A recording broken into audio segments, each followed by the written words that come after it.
Mais aussi, quand leur maison s'est cassée, ils étaient obligés d'utiliser des colonnes pour le soutenir. C'est pourquoi je dis, je nous ramène à 2000 ans en arrière. Quand le Seigneur s'adresse à cette église, il dit à celui qui vaincra, je ferai de lui une colonne. C'est-à-dire quoi? Vous avez l'habitude d'avoir des maisons soutenues. Votre bien-être dépend du soutien. Mais désormais, vous n'aurez plus besoin de soutien. Vous-même, vous serez des soutiens. Je suis venu dire à quelqu'un ce soir, Dieu m'a dit la saison pour toi de dépendre des autres tend vers sa fin. Le Dieu que je sers depuis ma jeunesse a décidé de faire de toi une colonne. Une colonne. Une colonne. Je le sens dans mon cœur. Plusieurs vont devenir des colonnes. Quand on parle de colonnes, on parle de support vertical, en pierre, en bois, en fer ou en métal, qui repose sur une base avec comme objectif de soutenir et de supporter autre chose. Deuxièmement, quand on parle de colonnes, c'est ce qui aide autre chose à tenir. Troisièmement, quand on parle de colonnes, c'est ce qui constitue le principal support et assure la stabilité. Habitants de Philadelphie, vous avez eu souvent besoin de colonnes pour vous soutenir. Mais j'ai décidé dans ma préscience, vous qui connaissez la valeur des colonnes, je ferai de vous-même des colonnes. Je suis venu dire à quelqu'un, ta saison de dépendance est finie. Ta saison de vivre de la pitié des gens est finie. Ta saison où les gens ont porté des habits et te donnent est finie. Ta saison où pour payer le minerval, tu dois aller supplier quelqu'un, se mettre à genoux est finie. Parce que mon Dieu a décidé comme l'église de Philadelphie. Il dit, je ferai de toi une colonne. C'est-à-dire, désormais, c'est sur toi que les autres vont s'appuyer. Celui qui avait besoin d'appui, désormais, c'est sur lui que les autres vont s'appuyer. J'aime ce que Dieu sait faire. Quand Dieu dit je ferai de toi une colonne, il veut dire tu seras une personne ressource pour les autres. Tu seras une personne provision pour les autres. Deuxièmement, quand Dieu dit je ferai de toi une colonne, il veut dire je ferai de toi une personne qui pèse tellement et sur qui les autres se reposent. Troisièmement, quand il dit je ferai de toi une colonne, la qualité de vie des autres dépendra de toi. Je suis venu dire à quelqu'un, Dieu a décidé comme l'église de Philadelphie, tu n'auras plus à dépendre des autres, les autres dépendront de toi. Deux choses que j'aime dans cette promesse des colonnes étranges. Dieu ne dit pas tu deviendras une colonne. Il dit je ferai de toi. C'est moi l'acteur derrière ton défini. Je lève ma main et je prie comme le pasteur l'autre l'a dit. Lui-même, il fait de toi une colonne. On ne saura pas t'ignorer. Les plus courageux reconnaîtront ta valeur, mais les moins courageux le feront derrière. Mais le plus important, ils le feront. Aide-moi à dire, il fait de moi une colonne. Je ferai de lui une colonne. Je ferai de lui une colonne. Mais il dit aussi une colonne, c'est-à-dire je lui donnerai des atouts, je lui donnerai un équipement pour qu'il joue ses rôles. Quand il dit je ferai de toi une colonne, il dit je te donnerai ce qu'il faut afin que les autres dépendent de toi. Quand il dit je ferai de toi une colonne, il veut dire je te rendrai incontournable.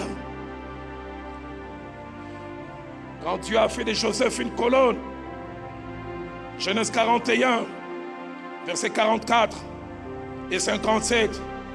Écoutez ce que la Bible dit. Pharaon dit à Joseph, je suis Pharaon et sans toi, personne ne lèvera la main, ni le pied dans tous les pays d'Égypte. J'ai prié le Dieu qui a comme spécialité de fabriquer des colonnes, qu'il fasse de toi une colonne. Toujours Genèse 41, verset 57, ma Bible m'a dit, et de tous les pays, on arriva en Égypte pour acheter du blé auprès de Joseph. Quand Dieu fait de toi une colonne, on ne peut t'ignorer. 3 autres choses avant que je touche les derniers aspects de la stabilité que l'on prie. La première, c'est qu'être une colonne n'est pas toujours une question de position. Être une colonne est une question de décision de Dieu. J'aime beaucoup dans Actes des Apôtres, au chapitre 27, au verset 24. L'apôtre Paul est dans cette embarcation. Il est en route pour Rome. Il n'est pas le capitaine du bateau. Il a enchaîné aux mains et aux pieds. Mais le Seigneur lui dit, ne crains pas. Je t'ai donné tout ce qui navigue avec toi. Une autre version dit, le futur de tout ce qui navigue avec toi dépend de toi. Mais je ne suis pas le capitaine du bateau. Je ne suis qu'un prisonnier. Tu n'as pas besoin d'une position pour être une colonne. Tu peux être le cadet. Dieu fait de toi une colonne. Les gens peuvent t'ignorer. Dieu fait de toi une colonne. Seigneur, que cette saison des colonnes soit les partages de quelqu'un. Deuxième et avant-dernière chose, attachée aux colonnes, c'est que lorsque Dieu fait de nous une colonne, il est important, malgré l'humilité, que nous puissions reconnaître cela. Le fait Jacques-André Vernon disait un jour, l'humilité ne doit pas combattre la vérité. Il arrive des fois, l'humilité est tellement forte, on te dit que tu es beau, tu dis non, je ne le suis pas. Genèse 45, au verset 8, Joseph est humble, mais écoutez le message qu'il envoie.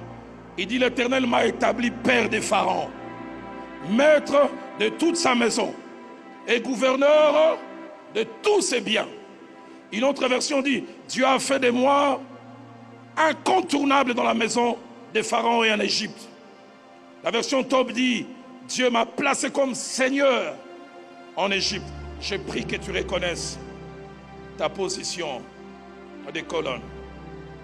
Troisième et dernière chose, c'est qu'être une colonne est une réalité à double tranchant.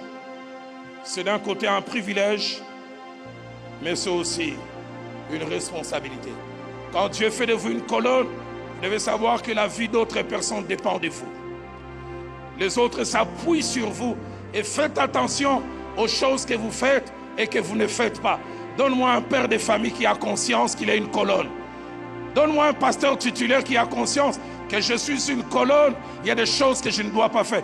Il était une colonne pour Israël, il s'appelait Samson, mais il était léger dans sa façon de se comporter et il a transformé tout un peuple en esclave. Je prie que si Dieu a fait de toi une colonne, que tu saches que si tu cèdes, tous les bâtiments vont céder. Mon pasteur, le frère Jacques-André Vernon, disait, à certains niveaux de responsabilité, il y a des choses qu'on ne doit pas faire. Non pas parce qu'on n'a pas envie de les faire, parce que si on les fait, ça aura de l'effet sur les autres. Donne-moi des colonnes responsables. Donne-moi des colonnes qui ont conscience que si j'agis avec légèreté, je peux détruire tous les autres. Mais il ne dit pas seulement je ferai de vous une colonne. Il ajoute aussi, vous n'en sortirez plus. Vous qui avez l'habitude autrefois, chaque fois qu'il y avait tremblement de terre, vous fuyez. Il n'en sortira plus. La vraie traduction dit, je ne permettrai plus qu'il sorte. La traduction Alfred Cohen que j'aime beaucoup dit, il restera à jamais. Qu'est-ce que le Seigneur, au travers de cette deuxième partie, et que ceux de Philadelphie avaient compris, Dieu était en train d'inaugurer une saison de stabilité. Je lève ma main et je déclare une saison de stabilité dans votre vie. Une saison où vous restez à des endroits et vous n'avez pas peur. Une saison où vous commencez des choses et des choses durables. Aidez-moi à crier stabilité. Qui dit stabilité, dit les choses qui restent en place, debout, droit et en équilibre durable. Qui dit stabilité dit qui ne change pas négativement, qui reste dans un bon état malgré le temps qui passe. Qui dit stabilité dit qui n'est pas sujet à des fluctuations négatives ou à la détérioration. Qui dit stabilité dit qui est ferme et pas fragile. Notez ces deux choses en rapport avec la stabilité. La stabilité peut toucher plusieurs domaines de notre vie. Je prie que Dieu accorde la stabilité à ton mariage. Que cette vie d'instabilité, lundi complicité, mercredi on se colle la tête, jeudi, vendredi, samedi on est entre in between, et la semaine d'après ça recommence. Je prie que quelqu'un soit fatigué de cette instabilité. Dit Seigneur, je veux une saison où je ne sors plus. Stabilité sur le plan travail. C'est pas que tu commences un travail, tu viens donner une action de grâce, 6 mois après, congé technique. 6 mois après, on t'enlève. Je lève ma main. Stabilité sur le plan professionnel. De choses qui commencent et de choses qui finissent. Tu commences des fiançailles, tu te réjouis, ça s'arrête. Tu commences une relation, tu témoignes et ça s'arrête. Dieu dit à Philadelphie, non seulement je ferai de vous des colonnes, mais je vais vous faire entrer dans une saison où les choses éphémères vont s'arrêter. Vous aurez des choses qui commencent et des choses qui durent.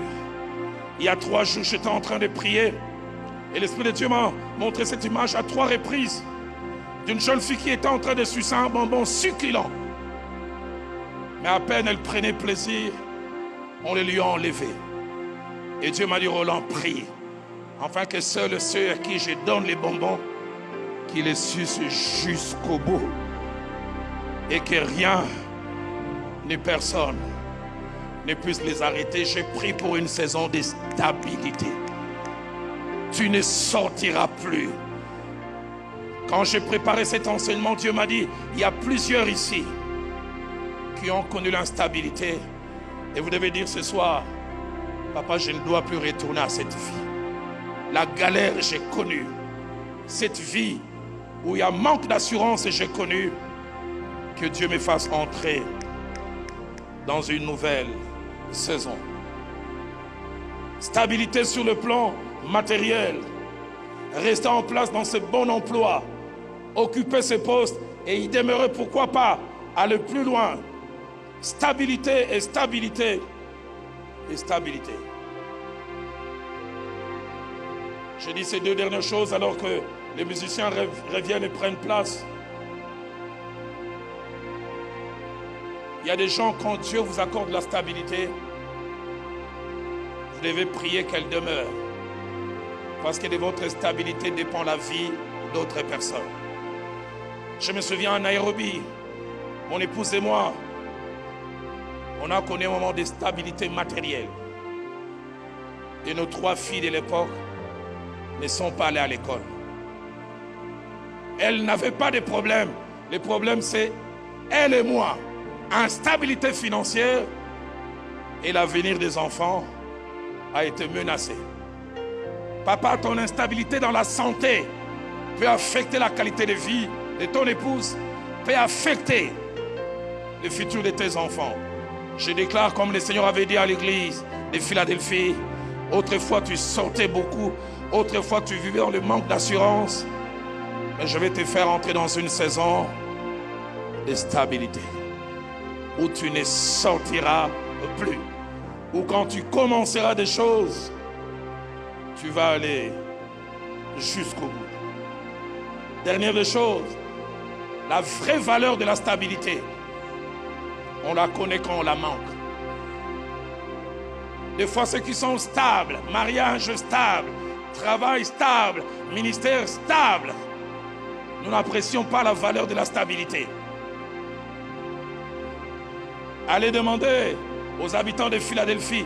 Ils vous diront c'est quoi l'instabilité. Tu restes dans une maison, 30 minutes après on te dit éruption volcanique, tu dois obligé de fuir.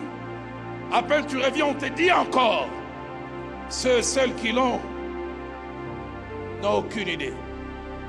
Toi qui as un mari fidèle, demande à celles qui ont des maris volages. Elles vous diront ce qu'elles vivent. Que Dieu me donne en ces jours. Et je lancerai même ces 4 appels tout à l'heure. Quelqu'un qui va apprécier la stabilité que Dieu lui a donnée. Dire Seigneur, merci de m'avoir donné cette stabilité. Mon message serait incomplet. Et c'est là où j'ai rejoint le pasteur Lode. Certes, Dieu promet, je ferai de vous des colonnes. Il promet aussi, vous ne sortirez plus. Mais il ne promet pas cela à n'importe qui. Il dit, je ferai des colonnes et je donnerai la stabilité à ceux qui vaincront. Il ne suffit pas de désirer d'être une colonne. Il ne suffit pas de désirer la stabilité. Il y a des domaines où tu dois être vainqueur. Vainqueur sur le péché, vainqueur sur la chair. Placer Dieu en priorité et tu le verras. Tu ne seras pas acteur comme pasteur Lode a dit. Il dit, c'est moi qui veux faire de toi une colonne. Je ferai que tu soutiens les autres. C'est moi qui veux arrêter l'instabilité. Est-ce qu'on peut s'élever tous en acclamant le Seigneur?